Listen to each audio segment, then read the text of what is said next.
those things.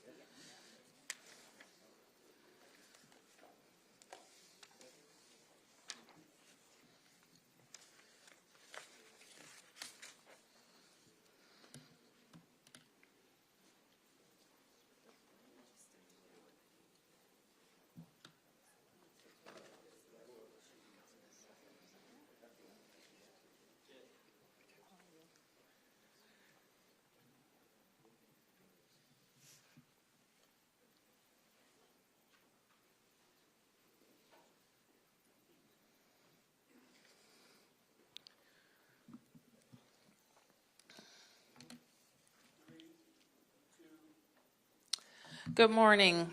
I'm Muriel Bowser. I'm the mayor of Washington, D.C. We are located today in the Marion Barry building, and I am joined by our local law enforcement team as well as our federal partners to provide a briefing on the districts and federal partner preparation for the upcoming presidential inaugural activities in Washington, D.C. Before I start today, I want to acknowledge an incident this morning where 3 of our brave officers were responding to a residential location, and while attempting to apprehend an armed suspect, they were shot. We are fortunate that their injuries are not life-threatening, and we are grateful every day for the work of our officers and the dangers they face and their willingness to do this hard work to keep our city safe. You will hear from Chief Smith, who has been in contact with our officers and will continue to support them. We, as I said, are joined by members of my public safety team, including the Chief of Police for the Metropolitan Police Department, as well as officials from the United States Secret Service, the FBI, the United States Capitol Police, as well as the U.S. Park Police, the D.C. National Guard, and the United States Coast Guard. We are also joined by the General Manager for Metro WMATA. And so let me just begin with our briefing. As you well know, every 4 years, our city supports the peaceful transition of power. We are proud of that responsibility and grateful to our federal partners, local agencies, and community members who work together to ensure a safe event. We are here today to discuss preparations for the upcoming 60th presidential inauguration. And the Secret Service, while the Secret Service is leading the security effort, the district is working closely with the Secret Service and other federal partners. I want to recognize all of the teams for their work around the 2 national special security events of last week, including the certification of electoral votes on January 6th, as well as President Carter's funeral. So in addition to the public safety personnel who ensured the seamless processions through our city and that the nation's work was done, I want to acknowledge our other great team at the Department of Public Works and the Department of Transportation who ensured that the snow was cleared and the city was safe. For residents and businesses, most of the impact of the inauguration will be felt in the area directly around the National Mall, the United States Capitol, the Convention Center, and around Union Station. So if you live, work, or need to travel through those areas that are shown on the map, in this coming week and weekend, make sure to plan ahead and give yourself extra time. We also encourage people to use public transportation instead of driving. To help plan for Inauguration Week, we've activated 2 resources, so please use them. Our official website is inauguration.dc.gov, inauguration.dc.gov, which provides essential information for residents, businesses, and visitors, and a free text service. The residents and visitors should text DC Inaug, that's DCINAUG, to 888-777. 888-777 for updates on road closures, traffic updates, and more. In addition to this, we also know that we're expecting very cold temperatures throughout this period. So if you plan to be outside, dress appropriately. We also have our human services teams in the community working to make sure everyone gets into shelter. I encourage everyone to look out for each other. Use 311 for a shelter hotline. Check on seniors and neighbors, and make sure you clear your sidewalks and continue to prioritize safety.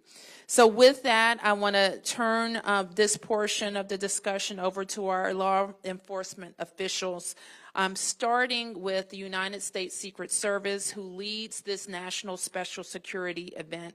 So please, I'm welcoming Special Agent in Charge, Matt McCool, from the United States Secret Service, Washington Field Office.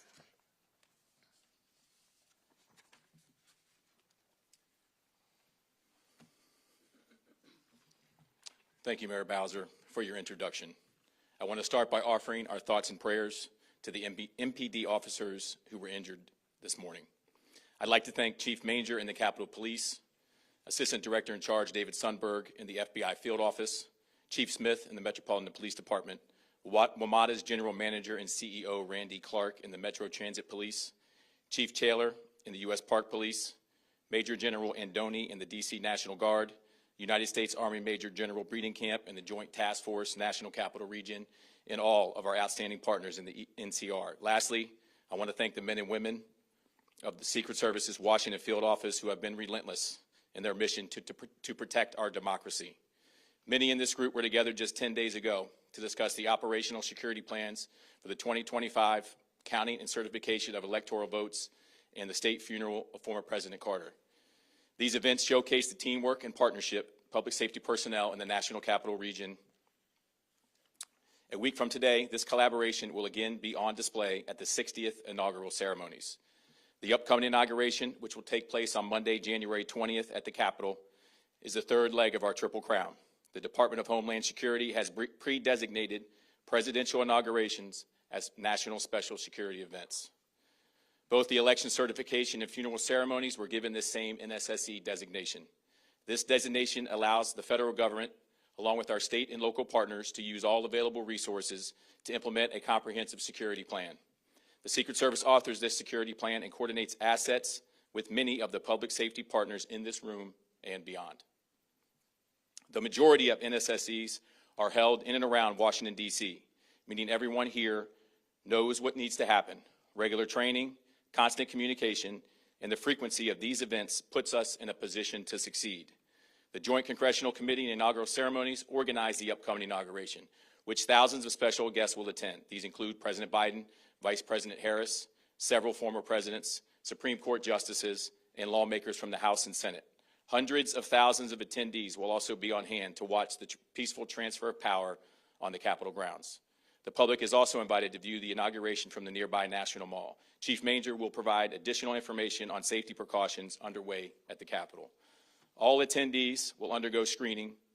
Designated checkpoints will be set up for members of the public interested in attending the inauguration. A map of the perimeter showing the locations of all checkpoints will be available online at www.inauguration.dc.gov. The website will also provide information about parking, road closures, and other impacts. The Federal Aviation Administration will announce temporary flight restrictions in and around Washington, D.C. The U.S. Coast Guard will communicate any maritime restrictions, which will also be linked to the inauguration website. Additional fencing and concrete barriers will supplement the fencing already around the Capitol for the election certification and President Carter's funeral. More than 30 miles of anti-scale fence will be used for the inauguration, more than any other NSSE ever before. The Secret Service's comprehensive security plan will continue to use drones as part of our protective posture. Do not be alarmed if you see these assets during the inauguration or in training in the days ahead. The Secret Service will bring agents and other specialists from field offices across the country to provide a full slate of visible and invisible security measures. We work side by side with our partners throughout the process, as everyone plays an equal part in safeguarding this event. As evidence of this cooperation, consider the more than 1,500 annual protective visits the Secret Service Washington Field Office conducts with our MPD partners. It is also worth recognizing the historic nature of 3 NSSEs over 14 days. This busy period further coincided with several notable winter weather events. This demonstrates that the resolve of the Secret Service and our partners has never been stronger. Once again, I want to thank everyone here and those in the region for their patience. This all-star team is working to keep everyone safe while minimizing disruptions to the public as much as possible. And now it is my pleasure to introduce Chief Manger of the United States Capitol Police.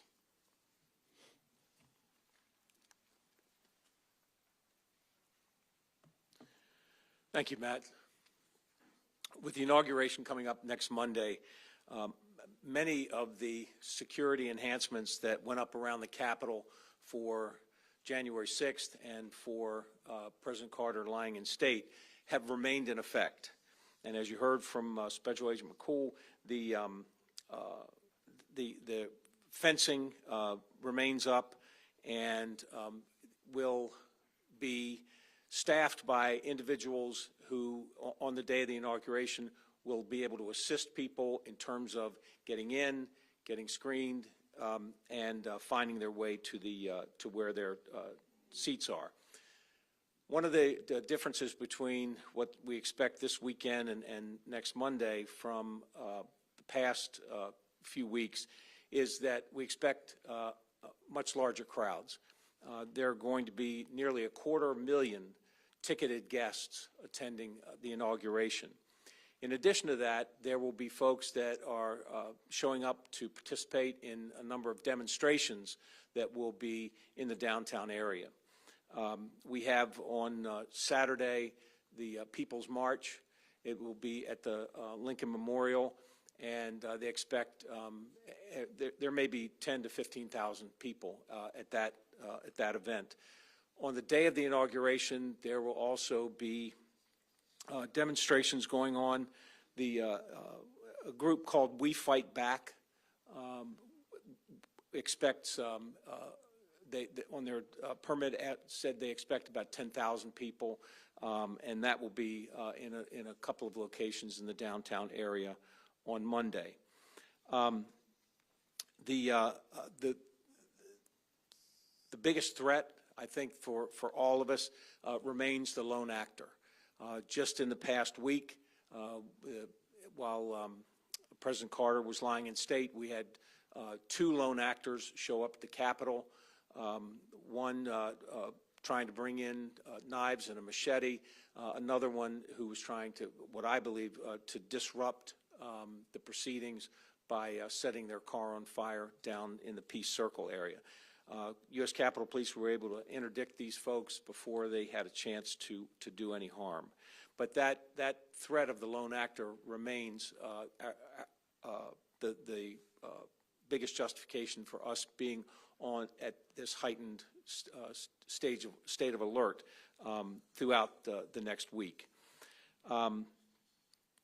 There will be folks along the fence line to assist the public in getting in to the inauguration for those that have tickets, and there will you'll hear from Metro. They're opening up early.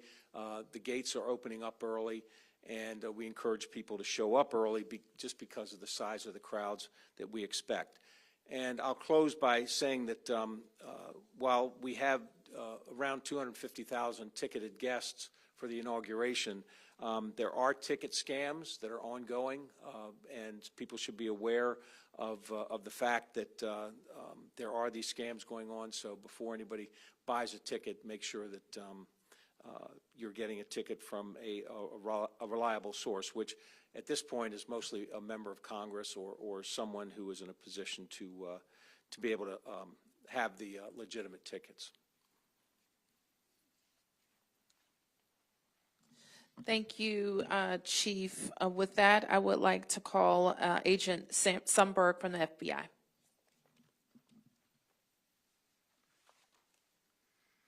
Thank you, Madam Mayor.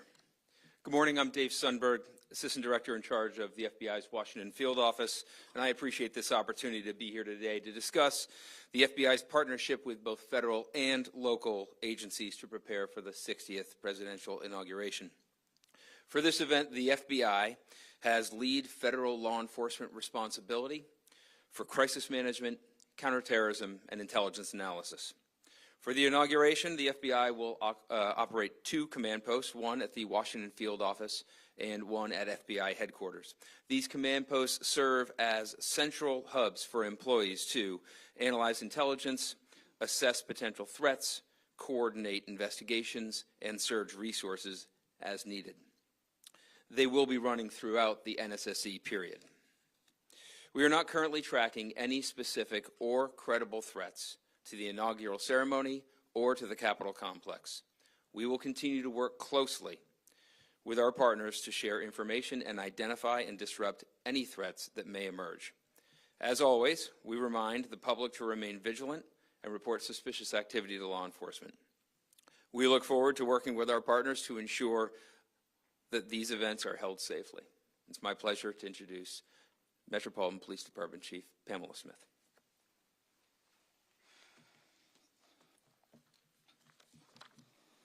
Good morning, and thank you, Director Sundberg. I'm Chief Pamela A. Smith, Chief of Police for the Metropolitan Police Department here in Washington, D.C.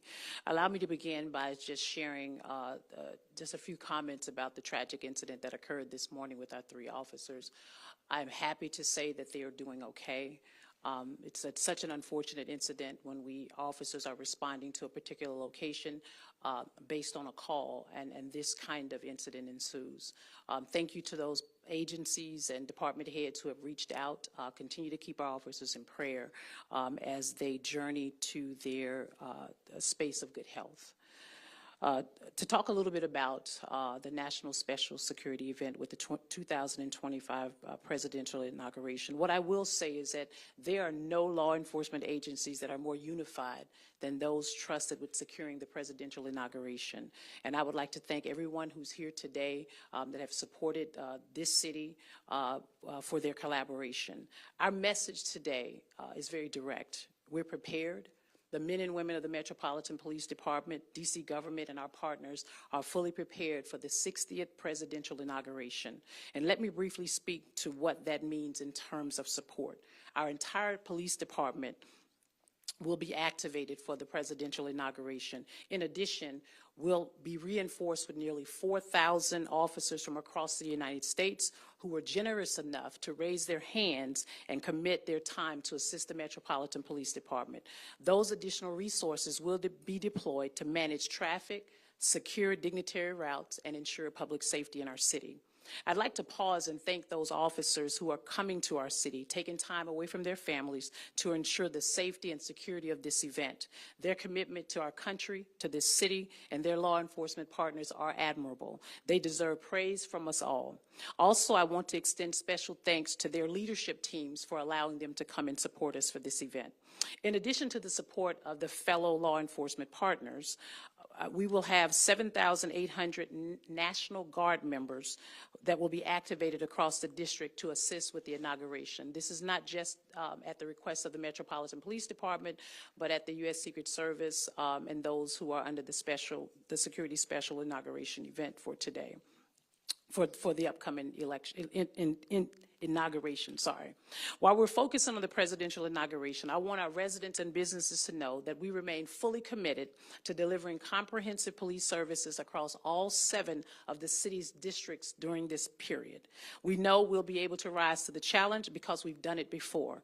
No city handles large-scale events better than the District of Columbia.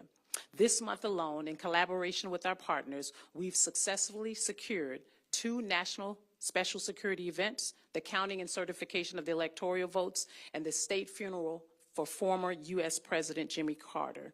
Both events were successful because our agencies worked together to develop and execute a comprehensive security plan. The 60th presidential inauguration is no different.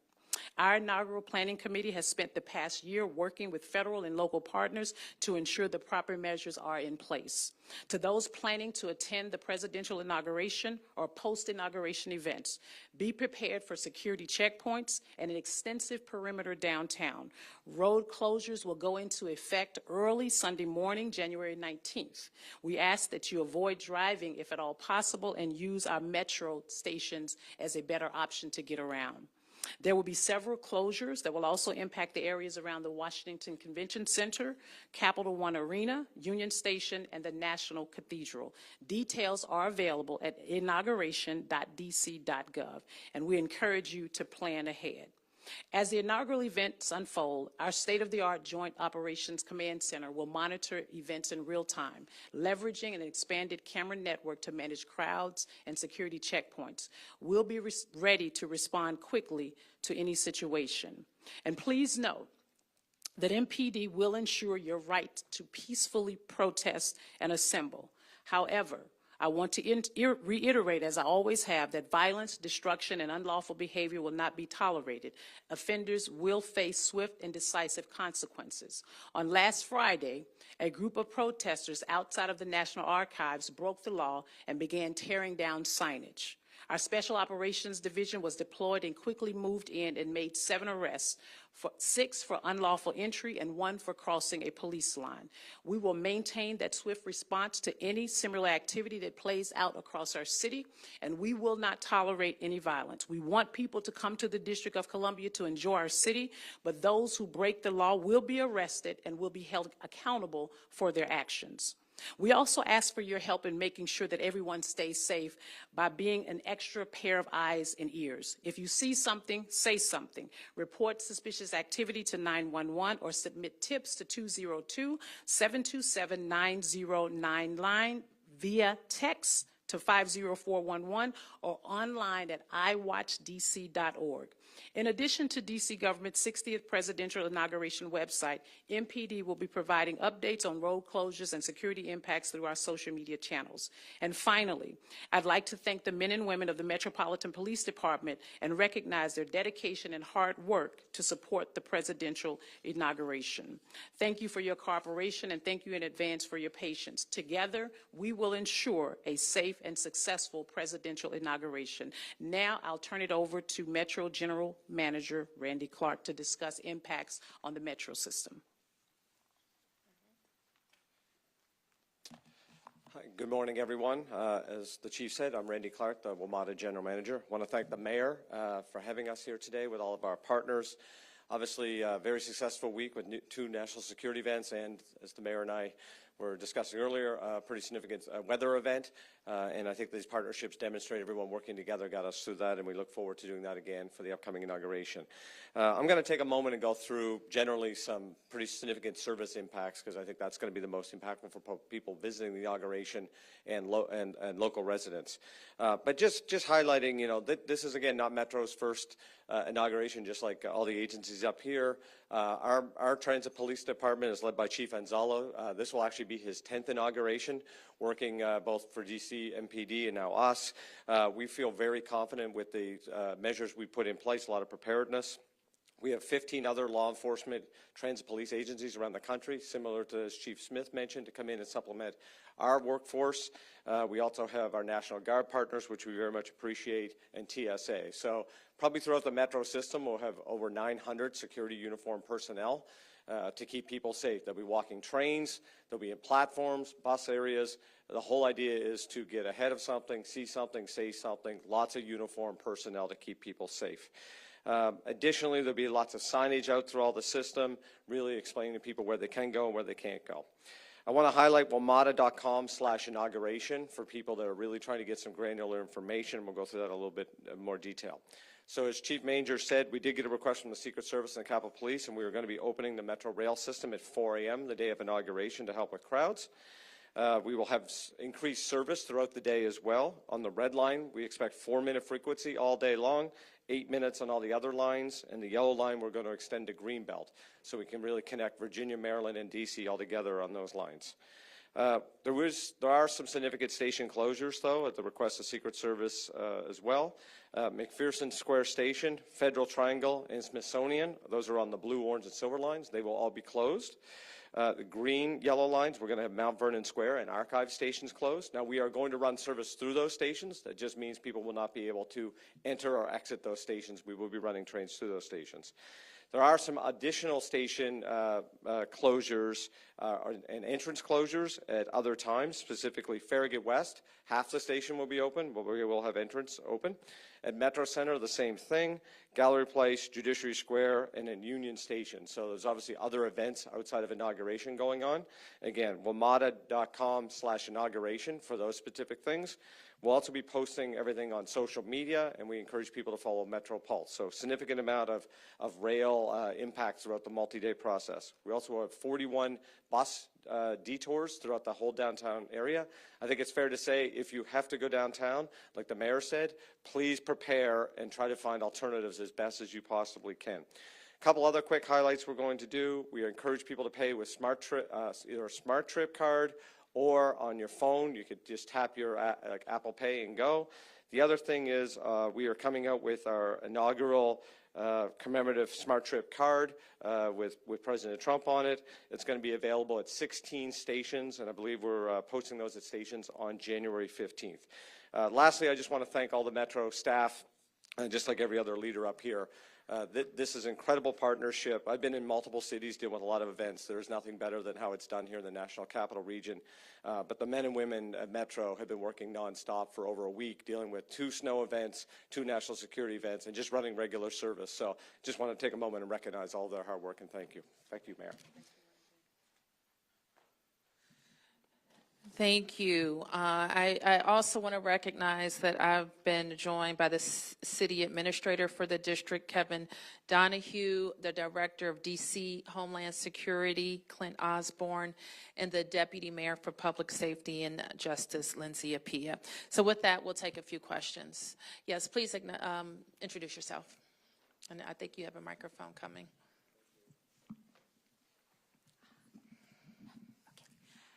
Thank you. My name is Sonia Schott with Diario Las Americas. I would like to know what is different this year in comparison to last year's in the light of the recent events, security events happening in New Orleans and also recently during one of the rallies of President-elect Trump.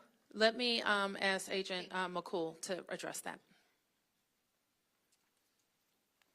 So I would say what's different is we are in a higher threat environment. Yeah. Yep, given the events. In comparison to last year's, what is the difference in comparison to the last inauguration or previous inauguration? Last inauguration. Yeah. I would say we have a slightly more robust security plan. We've been planning for this event for 12 months, along with our partners. It's an ever-changing threat environment, and so we stay flexible. If we see that, hey, we need to shore this particular checkpoint up, we do that. So what's different?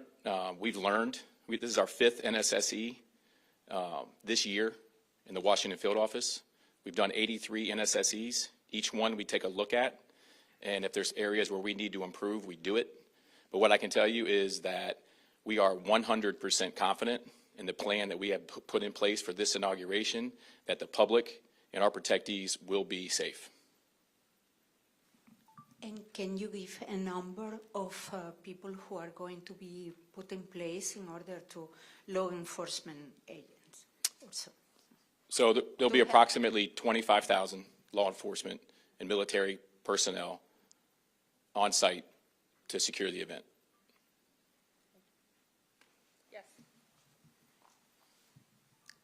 Thank you very much. Gabriella Border with Reuters. Do you have an estimate on how many people are going to be coming into town between Saturday's demonstration and Monday's inauguration? And do you have any idea how many residents are going to be leaving town during that period? I don't know how many residents are going to be leaving town. It is a holiday weekend, so I would expect that it will be similar numbers of personal travel on that weekend. So let me just ask the chief to speak to any other estimates from the permits that we have on hand. And Chief Manger spoke to a number that he's aware of ticketed event totals. But beyond that, we don't get in the business of estimating how many people. We look at the data that we have for people who have tickets and the like. So, Chief. And so we do have on January 20th approximately about 12 First Amendment activities. One in particular on the 19th is the People's March, which we have an estimate of about, initially the permit said about 50,000 people. I think as of today, we're looking at about maybe 25,000 or less. We will be prepared. We've dealt with this group size before during the last inauguration. I think it was called the Women's March at that time, and now it's the People's March, and we will be prepared. And that's the largest event with respect to numbers of people coming into the city. Again, we don't give numbers, but we will be prepared to address any large groups that come to our city.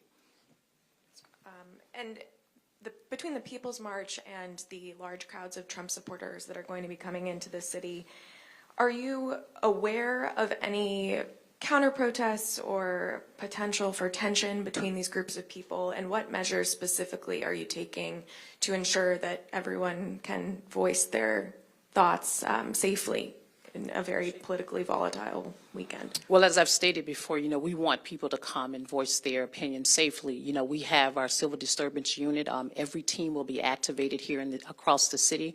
As I stated before, we have approximately 4,000 law enforcement officers who are providing support here in the city.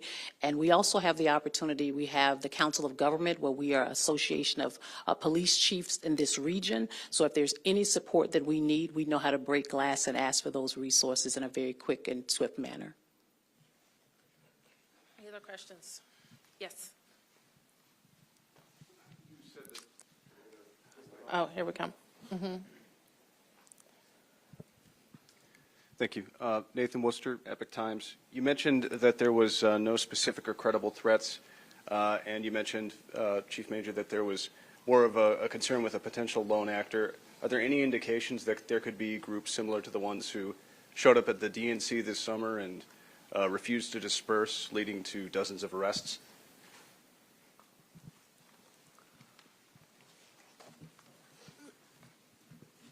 We're prepared for any of that. One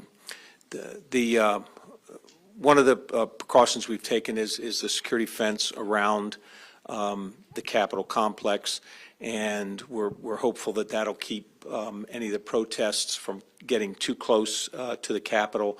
And we have adequate resources in terms of assistance with other law enforcement agencies on Capitol grounds to quell any disturbances if they start. So there are no indications of those similar groups so far? None. There's no. We have no intelligence to that effect. Yes. Good morning. I have a couple of questions. My first question is for the law enforcement personnel, particularly those who are going to be closest to the ground. How do you mitigate Fourth Amendment violations, throughout this entire endeavor?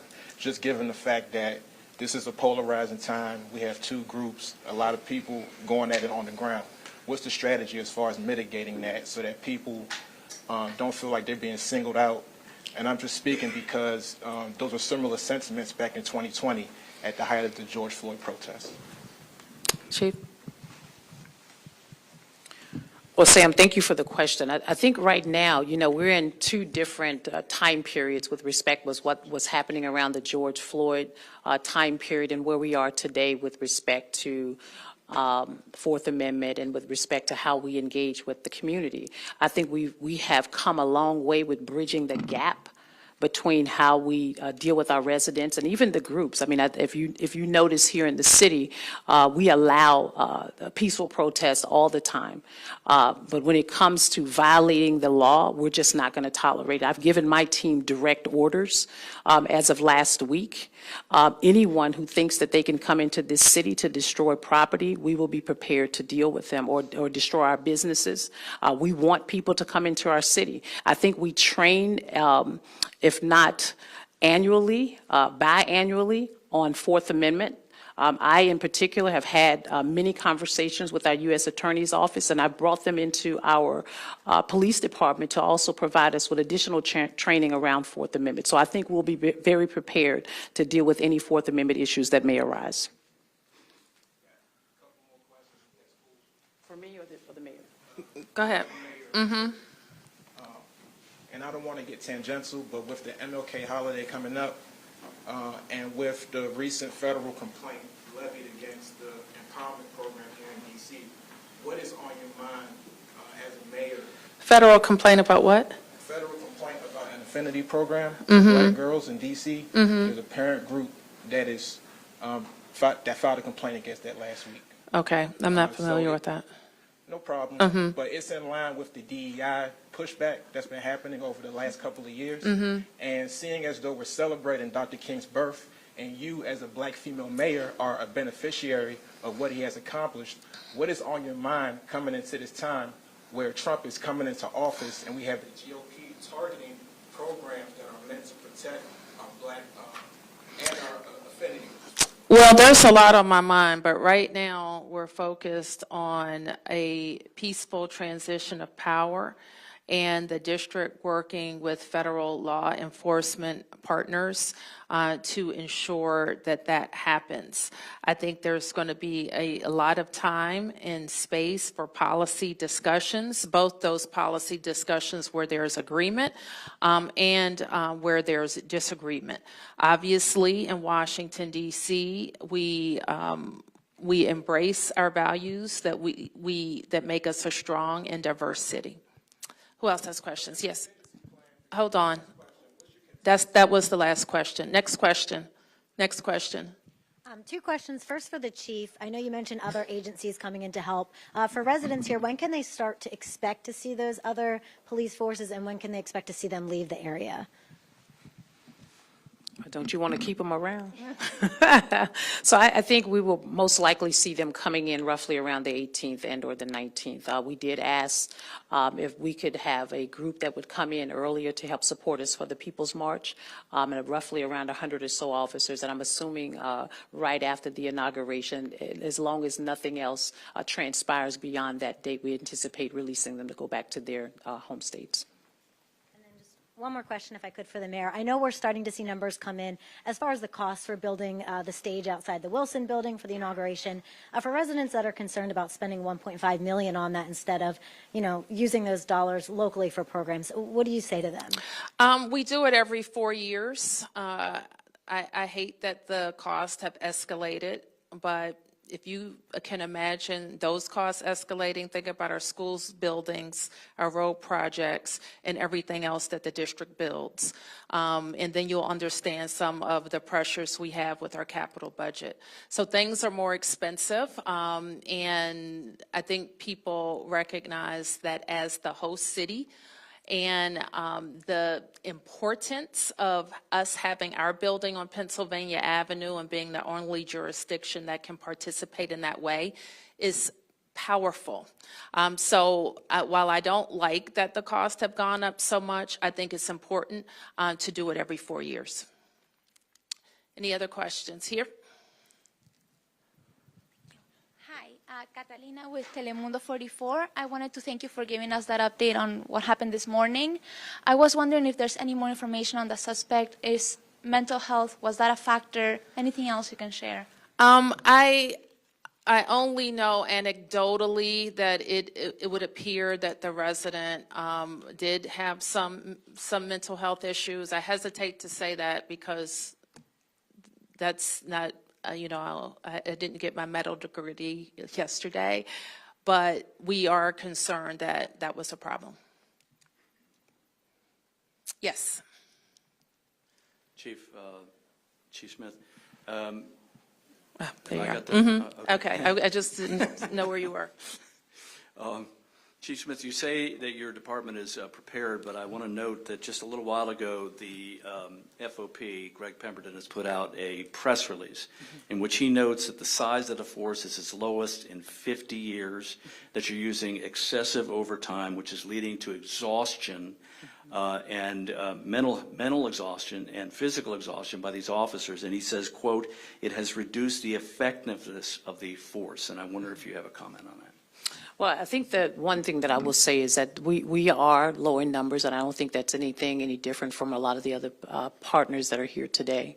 What I will say is that our officers are resilient. I will also state that over the last 2 years, or 2.5 years, to be honest, our officers have been engaged in a mental health and wellness program that we have here at the Metropolitan Police Department. My predecessor stood that up prior to my arrival as the Chief Equity Officer. And we will do everything we can to ensure that our officers get the appropriate arrest. I'm an advocate for making sure that mental health and wellness is on the forefront of my mind as well as the forefront of the officers. And we will continue to support our officers to ensure that they are healthy and that they get the appropriate rest they need with respect to providing support for our city. But I have one follow-up. The size of the force is I mean, 4 years ago, you probably would have had 3,700 to 3,800 officers 4 years ago. You're down below 3,200. How much of a stress is that on your department? I think when you think about it, I mean, it's certainly a stress without having the particular numbers that we're looking to obtain. But I also know that we've been leveraging that with technology, right? We do recognize that our officers can't be at all places at all times, which is why we have expanded our CCTV coverage across the city, and we've stood up the Real-Time Crime Center to help support with the eyes and ears across our city. So this would be a good time to mention to all the young people looking at how you can serve your country. MPD is hiring, as is, I think, every agency here. So law enforcement is a great career. So think about serving your nation's capital in some way. Did you get a question? Okay. Yep. Hey, Ellie Silverman with the Washington Post. Thanks for taking so many questions. I had a clarifying question. I think this would be for Special Agent McCool, but when you mentioned the 25,000 law enforcement and military personnel, did that include the numbers that Chief Smith shared about MPD's full activation, the additional 4,000 officers, or even the Capitol Police officers, or is it in addition? That number is all encompassing. Got So it it. includes everything they mentioned. Thank you. Yep. Mayor Josh Chapin here at 7 News. Sorry if I walked in late and you guys talked about this already, but I think there's certainly a little bit of buzz in the city about what happened on the football field last night. So if you care to comment on that, but that tied into the RFK stadium stuff. I just curious, shovels in the ground, you know, there was some reporting we did yesterday saying that we're going to see some more construction equipment over there. Yes. So I think sort of a twofold Commanders RFK question is what I'm asking. Yes, go Commanders, beat the Lions. Let me just say that. And I just want to congratulate the organization and all the long-suffering fans who are feeling really good this morning. And to win this playoff game, I think I saw it reported that Jaden Daniels was 5 years old. The last time the the Commanders won a playoff game. So it's a great day.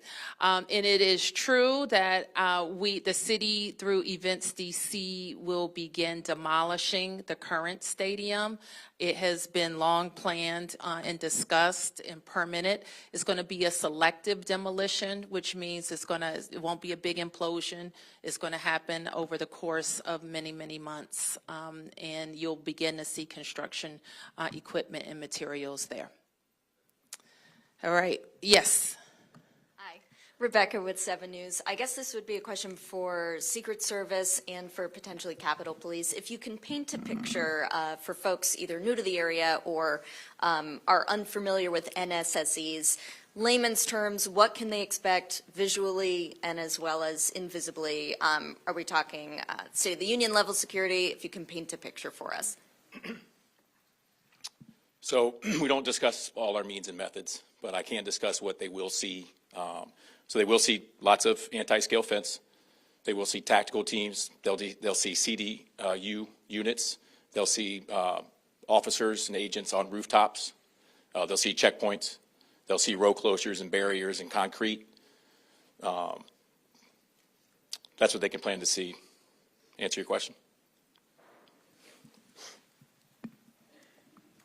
Anybody else? Yes. On topic. What's your contingency plan? Well, on the topic of this relationship between local and federal, what is your contingency plan if, by any chance, with Trump coming into office once again, that home rule is, close to being eviscerated, that things are under threat? What's your contingency plan when the discussions go nowhere and when the person who you hope is cooperative is not being cooperative? Well, I think this is, we always are planning for how the district responds to our legal authority and our right to self-determination. So that doesn't ever change. But it also doesn't change the fact that the district wants to work cooperatively with those who work with us. That includes the incoming president and the incoming leadership in the Congress. Any other questions? Yes. All right. This may be the last one. Okay. Yes. Kind of going off of the viewing stand, do you know at this point how many people are set to be in the viewing stand outside of the Wilson building? Is it a full house? Is it? It will be. We will occupy all the seats.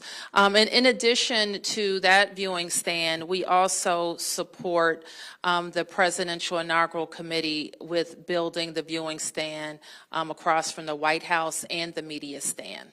I think, does anybody know the number of seats? I want to say it's probably like 50 or something like that. It may be more, 50 to 60, I don't know. And then I will invite guests and the council will invite guests. But to clarify, the 1.5 million is for just the I Wilson think so. stand, right? I think so. Okay, thank you. So you all can write all about it, the 1.5 million, that's what it cost. And so here's the question for the people. Do you not want to be represented on Pennsylvania Avenue during the most watched event of the political season? You could say no. I'm not going to say no as mayor. I'm going to do it now. I will do it the next time, like I did it the last times, just like we did it for every other president. Okay, thank you, everybody.